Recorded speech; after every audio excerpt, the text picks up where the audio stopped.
C'est un feu qui a pris dans le comble. Dans les combles. Ouais. Il y a une victime consciente et un manque à l'appel. Il est 14h40 quand l'alarme retentit dans la cathédrale. Le personnel évacue les touristes en attendant l'arrivée des pompiers. Personne ici n'est au courant de l'exercice, de quoi tester en conditions réelles l'efficacité des secours. Le scénario, un feu d'origine inconnue, s'est déclenché dans les combles du transept nord avec des potentielles victimes. Une équipe de 16 pompiers de la caserne de Cronenbourg, un fourgon et une grande échelle ont été mobilisés pour cette intervention fictive. Il y a la première phase qui est vraiment interne par rapport à tout ce qui est détection, levée de doute et évacuation des gens, qui s'est faite relativement efficacement et rapidement. En moins de 3 minutes, tout le monde avait évacué. Après, nous, dans notre mise en place, les dispositifs réglementaires de prévention nous font gagner beaucoup de temps.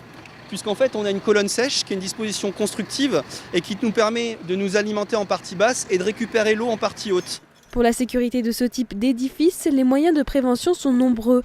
Il faut régulièrement vérifier la fiabilité du matériel et répéter les procédures d'évacuation pour limiter les risques en cas de catastrophe. C'est de la détection de fumée dans les combles. C'est une coupure automatique toutes les nuits de tout ce qui est électrique dans les combles pour qu'on limite le risque incendie. C'est des murs de recoupement feu qui existent dans le comble nef qui permettent de ralentir une éventuelle progression de feu. C'est tout un tas d'interventions, maintenir ce type d'exercice en variant les scénarios.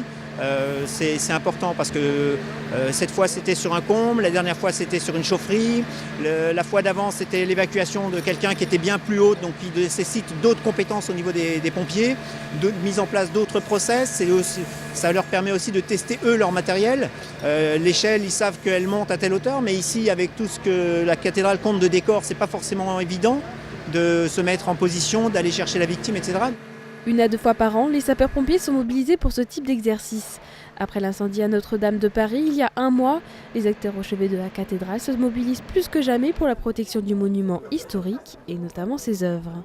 Après cet incendie à Notre-Dame, ce qui a changé, c'est surtout que nous rappeler que le risque, il est vraiment là, réel, que ces édifices sont malgré tout très fragiles. Les œuvres sont répertoriées, celles qu'on peut sauver rapidement, donc il y a des procédures pour les mettre à l'abri.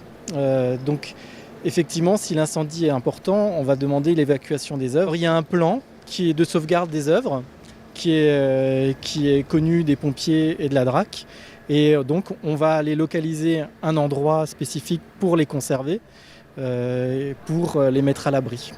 Alors que la cathédrale de Strasbourg a déjà connu 2 incendies au cours de son histoire, en 1759 puis 1870 lors de l'invasion allemande, ce type d'exercice permet de se préparer à un éventuel sinistre.